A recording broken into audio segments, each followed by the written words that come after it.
नमस्कार, आप लाइव बिहार देख रहे हैं। मैं हूं राजमोहन तिवारी। देखिए, बिहार विधानसभा चुनाव की डुगडुगी बजने से पहले आज बिहार की सियासत में राजधानी पटना के अंदर राजनीतिक चहल पहल एनडीए खेमे में बहुत देखने को मिली है। आज बीजेपी नेता एनडीए के सहयोगी दलों के दरवाजे पर दस्तक देते दिखाई दिए। जाहिर है, खबर जो निकल कर सामने आई है उसके अनुसार बीजेपी ने एनडीए के अंदर सीट शेयरिंग का फॉर्मूला तय कर लिया है और उसी लिहाज से तमाम एनडीए के सहयोगी दलों से आज बातचीत की गई। पार्टी सुप्रीमो से बातचीत करते बीजेपी के शीर्ष नेता नजर आए, जिनके हाथों में बिहार चुनाव की कमान पार्टी नेतृत्व ने सौंपी है। हालांकि चिराग पासवान के दरवाजे पे तो नजर नहीं आए, लेकिन जीतन राम मांझी, उपेंद्र कुशवाहा और नीतीश कुमार के करीबी केंद्र में मंत्री जेडीयू के पूर्व राष्ट्रीय अध्यक्ष ललन सिंह से भी मुलाकात करते दिखाई दिए। इसमें बीजेपी के जो बड़े नेता शामिल थे, जिन्हें बिहार में चुनाव प्रभारी बनाकर हाल ही में भेजा गया है, केंद्रीय शिक्षा मंत्री धर्मेंद्र प्रधान, विनोद तावड़े और डिप्टी सीएम सम्राट चौधरी थे। इसके अलावा बीजेपी के राष्ट्रीय मंत्री ऋतुराज सिन्हा भी दिखाई दिए। जाहिर है, बंद कमरे में हुई बातचीत के मतलब कई सारे हैं, मायने भी बहुत निकलेंगे। और हमारा जो इनपुट है, हमें जो खबर मिली है उसके अनुसार तमाम राजनीतिक दलों को अब बता दिया गया है कि सीट शेयरिंग का फॉर्मूला एनडीए के अंदर क्या होने वाला है। खासकर जीतन राम मांझी और उपेंद्र कुशवाहा से जो बातचीत हुई बीजेपी नेताओं की, उसको लेकर बड़ी खबर सामने आई है। देखिए, तमाम राजनीतिक दलों को लेकर हम बात करेंगे, लेकिन आज के इस वीडियो में चर्चा हम केवल और केवल जीतन राम मांझी की करेंगे, क्योंकि ललन सिंह से मुलाकात के बाद बीजेपी के तमाम नेता पहुंचे थे जीतन राम मांझी के पास। और जीतन राम मांझी इस बार बिहार विधानसभा चुनाव में बड़े भूमिका में होंगे। आप उनको कम मत आंकिएगा, क्योंकि अगर एनडीए को शाहाबाद के बाद कहीं सबसे ज्यादा धक्का लगा है तो वो मगध है। और मगध की जब बात होती है तो फिर आप जीतन राम मांझी को दरकिनार नहीं कर सकते हैं। जीतन राम मांझी की समाज की संख्या हो या उनकी पकड़ की बात हो, वो मगध में दिखाई देती है। और इसलिए जीतन राम मांझी की आज हम चर्चा करने जा रहे हैं कि आज की जो बीजेपी नेताओं के साथ उनकी बैठक हुई, उसके मतलब क्या है, मायने क्या है, और सीटों का आंकड़ा क्या होने जा रहा है, कौन कौन सी हो सकती हैं। देखिए, 2020 में जब जीतन राम मांझी ने चुनाव लड़ा था एनडीए से, तो उस समय की परिस्थितियां बदली हुई थी। उस समय महागठबंधन के अंदर सीटों का बंटवारा नहीं हो पाया, समय से स्थिति स्पष्ट नहीं हो रही थी, तो जीतन राम मांझी ने पाला बदल लिया और एनडीए में आ गए। अचानक से आए थे तो जो मिला उसे कबूल कर लिया। जेडीयू ने अपने कोटे से 7 सीटें उनको दे दी। 7 सीटों में से 4 सीटों पर पार्टी के विधायक बने और अभी भी ये तमाम विधायक उनके साथ दिखाई दे रहे हैं। केंद्र का जब चुनाव हुआ, यानी लोकसभा का, तो 1 सीटें मिली और उस 1 सीट पर जीतन राम मांझी चुनाव जीतकर केंद्र में मंत्री भी बन गए। लेकिन अब बारी 2025 की है। हिंदुस्तानी आवाम मोर्चा 20 की तुलना में अब मजबूत हो गई है। लोकसभा में भी सदस्य है और विधानसभा में भी, और विधान परिषद में भी केंद्र में मंत्री हैं, साथ ही साथ राज्य में भी मंत्री हैं। तो ऐसे में पार्टी जो है इस बार डील अपने शर्तों पर करना चाहती है और इसी वजह से एनडीए के अंदर भी अब तक सीटों का ऐलान नहीं हो पाया है। देखिए, हम आपको बता रहे हैं कि 20 में जिन 7 सीटों पर पार्टी ने चुनाव लड़ा था, उसमें गया जिले की 3 सीटें थी, बाराचट्टी, इमामगंज और टिकारी की सीट। इन तीनों सीटों पर पार्टी को जीत मिली। इसके अलावा जमुई की सिकंदरा सीट, वहां भी पार्टी जीती। लेकिन जहानाबाद के मखदूमपुर, औरंगाबाद के कुटुंबा और पूर्णिया के कस्बा में पार्टी को हार का सामना करना पड़ा। तो 7 सीटों में 4 सीटें पार्टी जीती थी। इन 7 सीटों में जिस सीट पर सबसे खतरनाक हार हिंदुस्तानी आवाम मोर्चा की हुई थी, वो सीट थी पूर्णिया की कस्बा की सीट। इस सीट पर इनके कैंडिडेट की हालत इतनी खराब थी कि ये लोजपा कैंडिडेट के सामने भी नहीं टिक पाए और तीसरे नंबर पर खिसके थे। 50,000 वोटों से हारे थे राजेंद्र यादव और 17,000 से लोजपा कैंडिडेट दूसरे नंबर पर रहे, 17,000 के मार्जिन से, और उस सीट पर विपक्ष की पार्टी को जीत मिली थी। तो कस्बा की सीट के बारे में कहा जा रहा है कि जो पिछली बार ये सीट इनके खाते में गई थी, ये सीट इस बार जीतन राम मांझी के खाते में नहीं जा रही है। ये सीट पर इस बार बदलाव हो रहा है, यानी कि एनडीए के अंदर बदलाव हो रही है। इस सीट पर ज्यादातर चर्चा लोक जनशक्ति पार्टी रामविलास का हो रहा है। तो 7 में से 1 सीट कट गई है, बाकी के बचे 6 सीट। उन 6 सीटों की अगर हम चर्चा करें तो एक और सीट है मखदूमपुर की, जहानाबाद के अंदर ही ये सीट आती है। और इस सीट पर पिछली बार जीतन राम मांझी ने अपने दामाद देवेंद्र कुमार को मैदान में उतारा था। वो चुनाव हार गए थे आरजेडी के सतीश दास से, लेकिन अब वो उनको आयोग में स्थान दे दिया गया है। तो कहा जा रहा है कि मखदूमपुर की सीट पर भी इफ एंड बट की स्थिति बन गई है और हो सकता है कि मखदूमपुर भी जीतन राम मांझी की पार्टी से कोई चुनाव ना लड़े। हालांकि हैं 1-2 नाम जो चुनाव लड़ना चाहते, लेकिन उम्मीद कम है। इसके बदले में दूसरी सीटों की चर्चा है, जिसके बारे में हम आपको बताएंगे।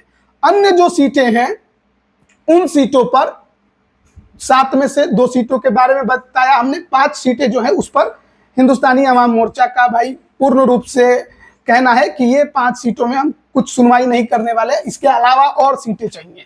और सीटों की जब बात आ रही है तो क्या इस बार 2025 में जीतन राम मांझी को वही 7 का ही आंकड़ा मिलेगा या आंकड़ा बढ़ेगा? देखिए, बड़ा मुसीबत बीजेपी और जेडीयू के सामने है, क्योंकि जीतन राम मांझी ज्यादातर सीटें जो चुनाव लड़ते हैं वो मगध के क्षेत्र में लड़ते हैं। पिछली बार मगध के 5 सीटों पर उन्होंने कैंडिडेट उतारे थे, जिनमें से 3 सीटों पर उनकी पार्टी को जीत मिली गया के अंदर। अब बात कर रहे हैं हम मगध की। मगध में हश्र एनडीए का बहुत बुरा हुआ था। शाहबाद के बाद सबसे ज्यादा बुरी स्थिति एनडीए की मगध में हुई थी। एनडीए मगध की बात करें तो 26 सीटें मगध में आती हैं, जिसमें आपको औरंगाबाद भी शामिल है, गया भी शामिल है, जहानाबाद भी है, अरवल भी है, नवादा भी है। तो ये तमाम जिले हैं और इन जिलों में लगभग 26 सीटें हैं, जिसमें से 20 सीटों पर एनडीए को हार मिली थी और 6 सीटों पर जीत मिली थी।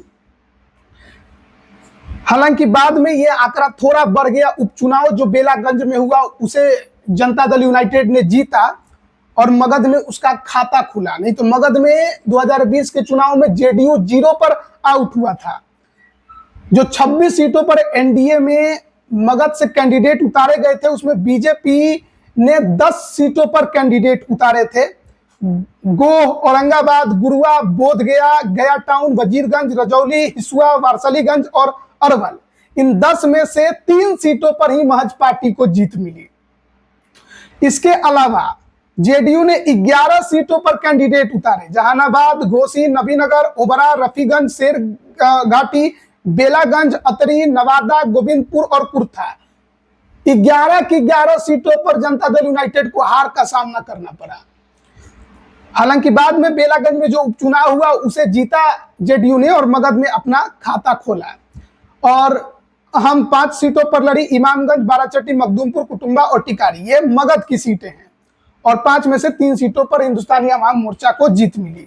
तो ये जो आंकड़ा है ये बता रहा है कि जीतन राम मांझी की पकड़ मगध में ज्यादा मजबूत है। और ऐसे में मगध की कुछ और सीटों पर जीतन राम मांझी ने दावा ठोका है। अगर उन सीटों की बात करें तो सबसे पहली जो सीट है वो है गया जिले के अंतर्गत आने वाली अतरी की सीट।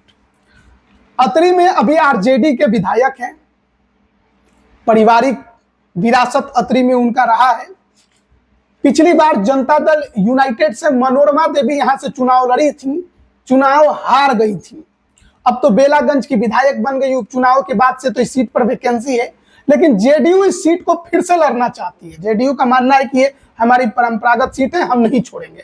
लेकिन जीतन राम मांझी का कहना है कि मेरा तो ननिहाल भी, मेरा तो ददिहाल भी, सब कुछ अतरी में है और इस सीट पर हम कभी चुनाव नहीं लड़े। तो हम चाहते हैं कि अतरी में इस बार हमारा कैंडिडेट हो।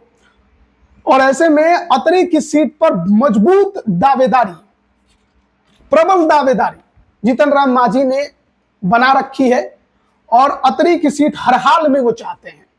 दूसरी सीट है कि मखदूमपुर नहीं तो हमको आप बोधगया दे दीजिए, गया जिले के अंतर्गत आती है और गया से अभी आरजेडी के सर्वजीत पासवान विधायक हैं और बोधगया की सीट पर भी जीतन राम मांझी की दावेदारी है। सीट पर बीजेपी लड़ी है पिछली बार।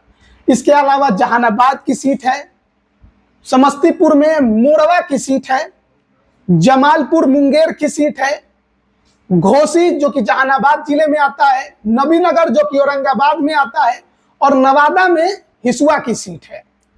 तो इन तमाम सीटों पर जीतन राम मांझी ने दावा ठोक दिया है। अब कस्बा की सीट कटेगी तो कोई और सीट मिल सकती है। अतरी की सीट हो सकता है कि उनको एनडीए में दे दिया जाए, लेकिन इसके अलावा जो अन्य सीटें हैं जिस पर दावेदारी मजबूती से जीतन राम मांझी ने ठोका है, वो देखना बड़ा दिलचस्प होगा कि बीजेपी दे पाती है या नहीं। हमारे पास जो आंकड़ा है कि बीजेपी ने जो फॉर्मूला सेट किया है उसमें जीतन राम मांझी को 8 सीटें देने की चर्चा है। 8 सीटें जो दी जा रही हैं उसमें पुरानी 5 सीटें देने की बात है। कस्बा और मखदूमपुर शायद इस बार न दिया जाए क्योंकि जीतन राम मांझी भी वो सीट नहीं चाहते हैं। वो भी चाहते हैं कि छोड़ ही दिया जाए क्योंकि वहां वैसे भी हमारी स्थिति जो है वो बहुत खराब है। हालांकि बीजेपी है, उसने विकल्प में डाला है कि अगर आप वो दोनों भी चाहे तो ले लीजिए, लेकिन लेना नहीं चाहते हैं मांझी, खासकर कस्बा की सीट।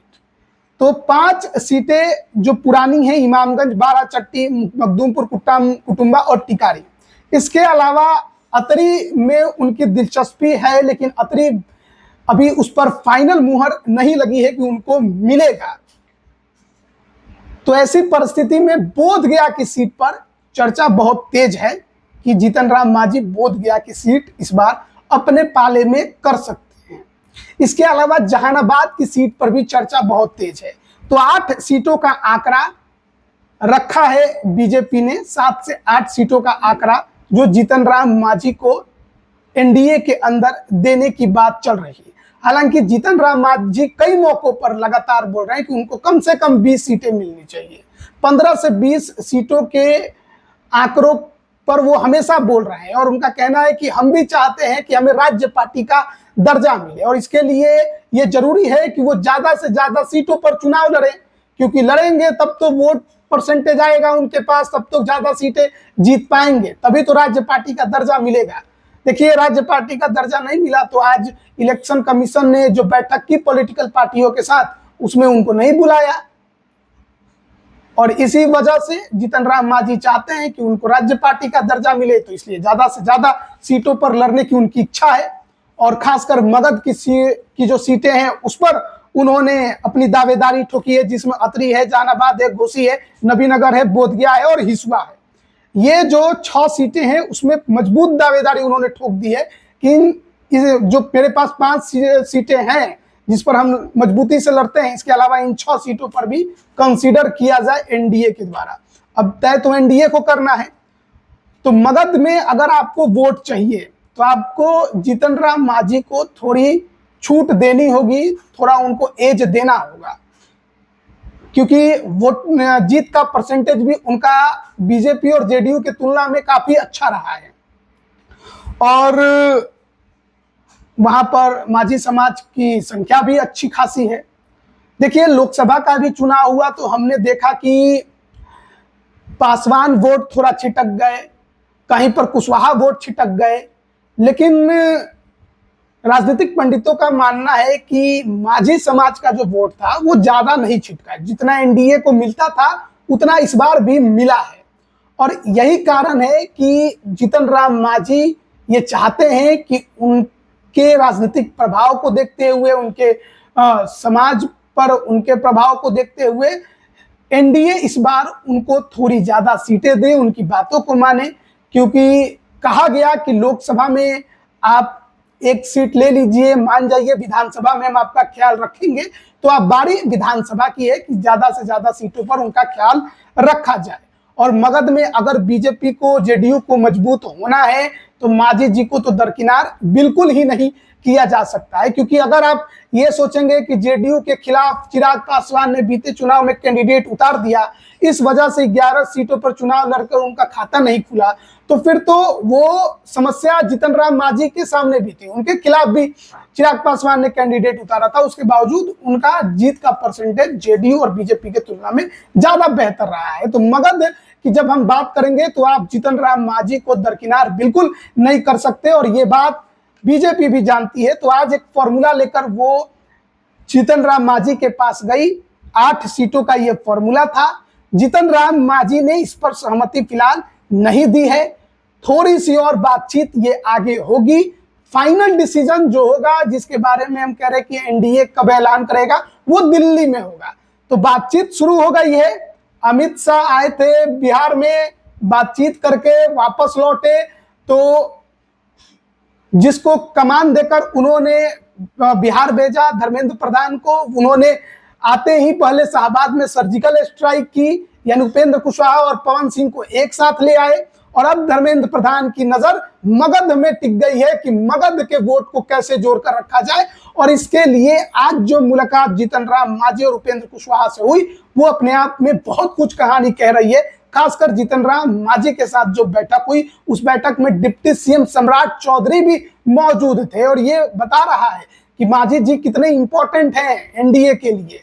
तो ये हमारे पास जो खबर थी, हमारे पास जो आंकड़े बीते चुनाव के थे और अब के जो हम बातचीत कर रहे थे, उसके बारे में हम आपको बता रहे हैं। और ये पूरा आंकड़ा ये कह रहा है कि मगध की राजनीति में अगर आपको मजबूत होना है तो जीतन राम मांझी को भाव देना होगा और उनको खुश करके रखना होगा। अब फैसला तो एनडीए का है, बीजेपी का है, जेडीयू का है।